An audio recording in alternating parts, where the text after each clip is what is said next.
Today, we'll be navigating the Africanist imagination through self-love. I've been exploring our final readings for this class in the aspect of love. To start this presentation, I wanted to ask you all, what comes to mind when you think about love? Maybe roses, Valentine's Day, somebody you're dating. But could we look at love as the only guide to claim our true identity? That's what Beloved by Toni Morrison and Maud Martha by Gwendolyn Brooks is all about. Two Black women who have written love in their narrative to guide their characters through a world that never gave them the tools to survive.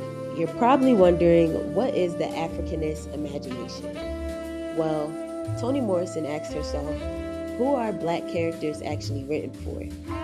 In her research, she found that most of the time, Black characters weren't there to tell their own stories. They were there to make white characters look brave or free or more powerful by comparison. She called this the Africanist presence. Now adding womanhood to this presence, and the entire literary imagination gets more complex. Because where white women could fight for their stance in literature, Black women, a lot of the times, only existed in the background. They upheld the narrative to everyone else's story. And that specific denial of selfhood is what Morrison and Brooks sat down and decided to destroy. Let's look at the school teacher. He's not full of a hateful rage. He's calm, and he carries his notebook, and he has his subjects and his students. But the scene where he instructs his nephews to write down Sethe's human characteristics on the left and her animal characteristics on the right, like she's livestock, that scene highlights what the notebook actually is. It's a violent claim that the female body is data. Her body is measured, categorized, and owned by the white gaze. Morrison is showing us that this is what oppression looks like when it's disguised as science, when it shows up in a classroom, when it sounds educated, but still centers the white side of things. This is what Sethe answers back to with radical, absolute love for herself and for her children. The school teacher, his Eurocentric narrative is easy to spot. He's the obvious white-centered villain. But what about the Garners? Mr. Garner, he goes around telling people that his enslaved Black characters are allowed to be men. But in reality, whose permission are those characters still waiting on? Their humanity is still something that he can take back, and that is not selfhood. Or the small moment with Mrs. Garner when Sethe asks her what the word characteristics means. She doesn't answer the question, and it seems that Morrison wants us to fill that silence. Because that silence isn't innocent. It's the neglect of Black women's presence in mainstream womanhood. It works alongside the patriarchy, and it's designed to keep Black women defined from the outside. All these small moments is what Morrison's novel is built around. Sethe kills her baby, and that hits hard. But what Morrison is asking us to do is to hold two truths at the same time. From the perspective of the law or school teacher, what Sethe did was murder. Or from Sethe's perspective, from the inside of a system that has taken her labor, her body, her literal breast milk, there was one thing left, one decision that was still hers, and that was her children's future. That's why I call it radical love. Then there's the community of Black women in the clearing. Baby Suggs tells those women to cry without covering their faces, without performing strength for anybody. For context, we have this trope, the strong Black woman, that gets treated like a compliment. But Morrison is saying to look at where that idea came from. It comes from a system that was never going to protect Black women. With the women at the clearing, Morrison is saying your grief is real, your joy is real, your flesh is yours, your beating heart and your love is the prize. The story is set in 1953 Chicago. Here, the Eurocentric narrative isn't like Sweet Home. There's no legal slavery, but the racism is still there. It's at the university, where a parkway separates the inner city from the suburban university. The character, David McKemster, a black man and friend of Maud Martha, is so consumed with fitting into the white academic spaces that he is ashamed of his own mother's presence when she shows up.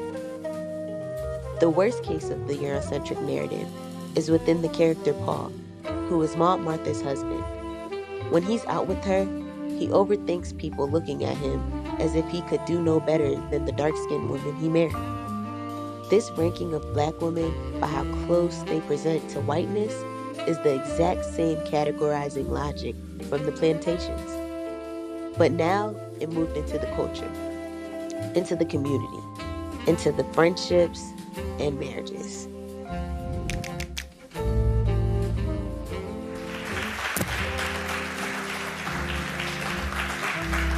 Thank you. Oh, good evening, everybody.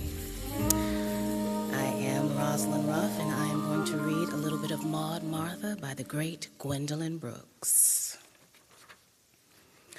Description of Maud Martha. What she liked was candy buttons and books and painted music, deep blue or delicate silver, and the west sky. So altering, viewed from the steps of the back porch, and dandelions. She would have liked a lotus, or China asters, or the Japanese iris, or meadow lilies.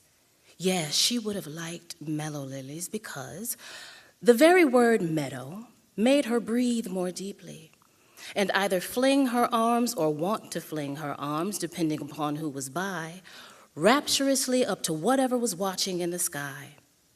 But dandelions were what she chiefly saw. Yellow jewels for every day studding the patched green dress of her backyard. She liked their demure prettiness, second to their everydayness, for in that latter quality she thought she saw a picture of herself. And it was comforting to find that what was common could also be a flower and could be cherished.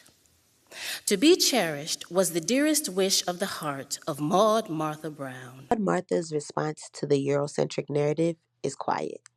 She does not assert her presence loudly. Instead, she looks at the simple things and finds beauty in the everyday. For example, she calls dandelions yellow jewels for every day. You might think, okay, that's sweet, but how is that resistance? Well, let's look at the character David. He measures his worth by proximity to Eurocentric knowledge. But Martha figures out how to build her worth through the love of her everyday life. There's also a moment where her husband is dancing with a lighter-skinned woman right in front of her. And instead of causing a riot, she thinks to herself, if the root was sour, what business did I have there hacking at the leaf? She's not pretending it doesn't hurt. She isn't letting it slide. She's just asking herself, why waste her time on leaves when the real problem was the root? That kind of self-assurance is her power throughout the entire story. Ultimately, Maud Martha builds a sense of who she is and what she's worth entirely from the inside. It's not in the university, it's not in Paul's colorist days, or in the Eurocentric narrative. She chooses to find love for herself, and she uses that love in moments that hurt. By centering Maud Martha's common everyday life into a poetic piece of literature, Gwendolyn Brooks is reframing the Africanist imagination that has written out the Black woman. If we put these two stories side by side, they show Black women's use of love to resist the violence that has been historically up against them. Both stories reclaim something. Sethe reclaims her body, and Maud Martha reclaims her imagination. Morrison and Brooks do not sugarcoat their endings either. Sethe is still haunted, and Maud Martha's husband never changes. But love in both of these stories is what guides them through. Thank you for listening.